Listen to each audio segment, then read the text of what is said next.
Et certains ont réglé le problème du choix du restaurant. Ils ont décidé de ne pas manger pendant une semaine. Un jeûne doublé de plusieurs heures de randonnée par jour. Une sorte de cure de purification où ils vont évacuer kilos et stress accumulés pendant l'année. Gaël Charnet et Quincy Russell ont suivi un stage dans la Drôme. Un petit bol de jus de pomme. C'est son seul repas de la journée. Au menu, tisane et jus de pomme. Un petit déjeuner sucré, liquide. Certains viennent ici chaque année. Pour d'autres, c'est la toute première fois. Patrick n'a presque rien avalé depuis 5 jours. Et pour lui, pas de doute, il a rajeuni de 10 ans. J'étais sceptique.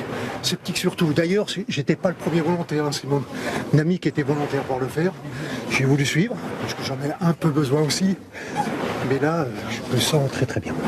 On tapote, on fait des petits cercles. Jeûner et pratiquer la randonnée, 5 heures par jour. Des stages d'une semaine et un concept importé d'Allemagne. Là-bas, 15% de la population jeûne au moins une fois par an. Le corps enlève le trop-plein à l'intérieur. Donc il fait le nettoyage, il fait le ménage. Et ce qui est le plus facilement visible sur la balance, donc on brûle des réserves de graisse. On se concentre sur son souffle, sur son pas. Viviane s'était réfugiée dans la nourriture.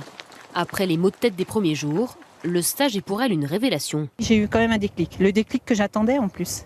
Je vais changer mon alimentation déjà et surtout prendre le temps de faire les choses. Parce qu'avant c'était tout vite, beaucoup de choses mais vite.